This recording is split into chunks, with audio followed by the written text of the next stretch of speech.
Olá a todos, bem-vindos ao canal Chester News, Eu queria falar sobre as notícias mais recentes, da questão da Ucrânia com a Rússia.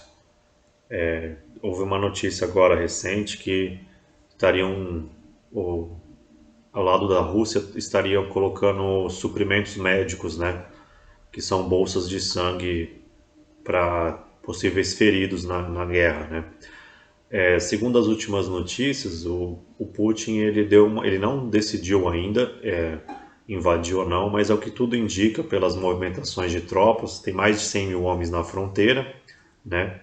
Esse impasse ele já está muito grande porque tiveram entre reuniões do Putin e do Biden mais de duas reuniões, três reuniões da OTAN com os conselheiros, o Blinken, dos Estados Unidos, secretário de Estado americano, e o Lavrov da Rússia, secretário de Defesa da Rússia.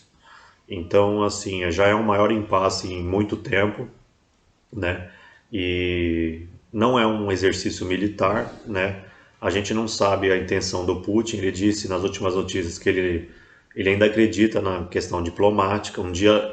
Esses dias atrás, ele falou que a invasão não seria algo que eles estão buscando, Mas nessa área militar, geralmente a Rússia e a China eles têm as estratégias de às vezes não falar o que realmente estão no objetivo, Talvez o Putin realmente não decidiu ainda se ele vai querer a guerra ou não, mas ao que tudo indica, os preparativos, porque suprimentos médicos é um forte indicativo de uma possível invasão. Ou ele deu a ordem, por exemplo, de deixar tudo pronto para uma invasão, mesmo que ele ainda não tenha decidido se vai haver guerra ou não.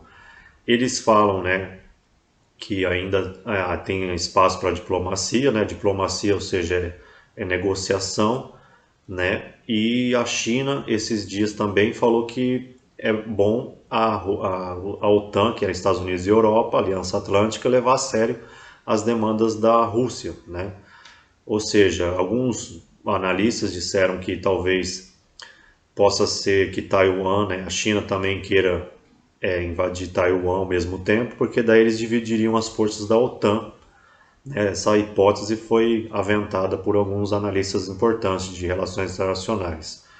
E porque a China ela não tinha se posicionado tão forte assim, ela não tinha falado nada até o momento oficial e falou que a OTAN devia de levar a sério o que a Rússia está pedindo. Aí complica um pouco mais, porque a China entrando do lado, A China e a Rússia são aliadas fortes, mas os chineses não tinham falado nada até o momento.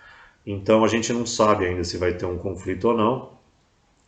A probabilidade, na minha opinião, é que o conflito é só no leste da Ucrânia, talvez uma grande invasão até a capital, Kiev. A gente não sabe os planos do Putin de tomar a Ucrânia inteira ou só as partes que estão em disputa, E também não dá para saber se esse conflito pode se tornar mundial ou não.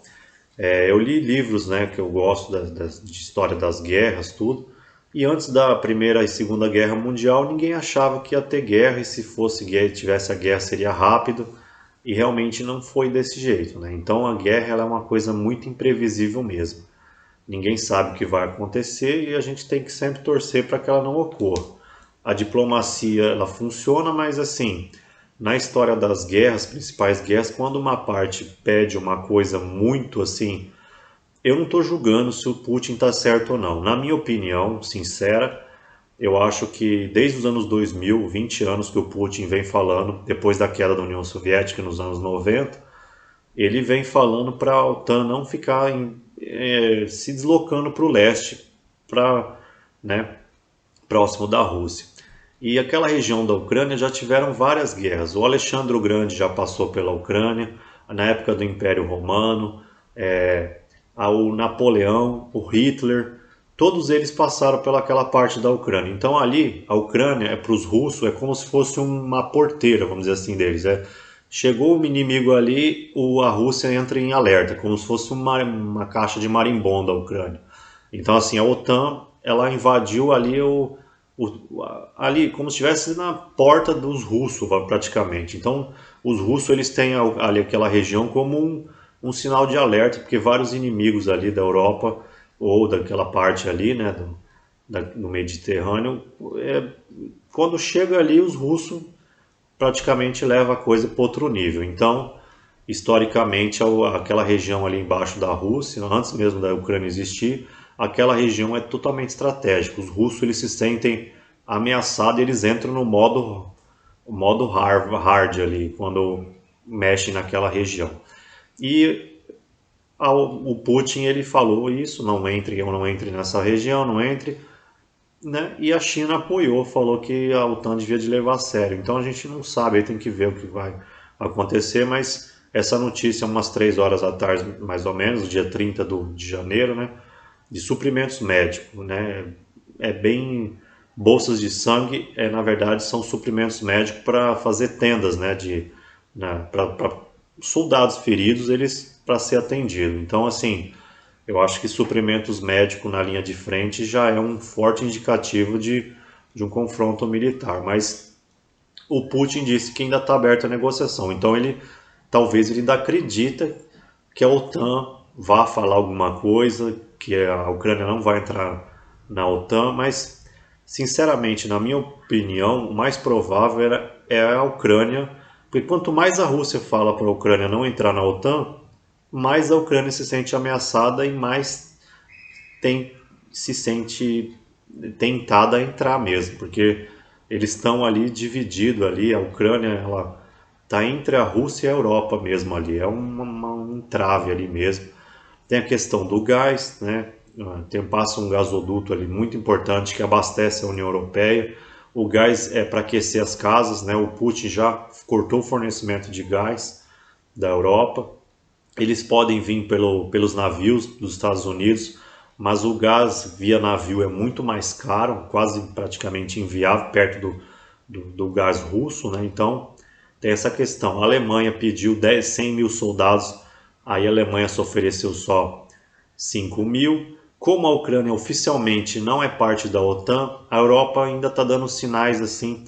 O Biden deixou 8.500 soldados em alerta nos Estados Unidos. Teve uma reação ruim, o Putin não gostou, mas são soldados que já ficam nas bases da OTAN na Europa, ali dos Estados Unidos. Eu acho que estão sinais assim complicados. O Putin, o Biden, ele chamou o Putin de assassino há um tempo atrás. E o filho do Biden tem coisas na Ucrânia também. Eu não sei se vocês lembram na campanha entre o Trump e o Biden, a Ucrânia tem uma coisa pessoal do Biden ali também, né? E o Biden chamou o Putin de assassino. Então, eu não sei se eles não levariam a coisa para o lado pessoal, eu acho, né? O Putin e o Biden, mas tem umas coisas ali de família ali que envolve o filho do Biden e é uma coisa meio complexa. Tem a questão histórica, né? Da Rússia ali, mexeu ali naquela parte, eles entram no modo militar agressivo e a gente realmente tem que esperar aí o que vai acontecer. Tem várias notícias que passam nos canais de TV, Euronews, CNN, que mostram que os ucranianos estão com receio, estão preparando a população, os reservistas, enfim. É uma pena, né? Porque ter uma guerra na Europa ali no século XXI é um retrocesso muito grande para a humanidade, né? Era interessante que as guerras elas fossem diminuindo cada vez mais, a diplomacia devia de prevalecer, mas realmente a política internacional está com um cenário assim bem tenso, deteriorado, né? Uma pena e a gente só tem que aguardar os próximos aí acontecimentos. Bem-vindo ao canal Chester News. Eu falo sobre atualidades de política internacional, nacional, às vezes coisas de psicologia, filosofia, assuntos do meu interesse, economia também, eu falo às vezes, e assuntos do meu interesse, até a religião que eu gosto, coisas relevantes nessas áreas todas, tanto de economia, política internacional, nacional, economia. Se você não é inscrito, se inscreva no canal e eu faço as minhas análises aí dos acontecimentos mais relevantes. Eu gosto muito de informação, leio muita notícia e tento passar para meus seguidores aí o que realmente importa aí e tento analisar o que pode realmente mais provável de acontecer. Um abraço a todos, fiquem com Deus.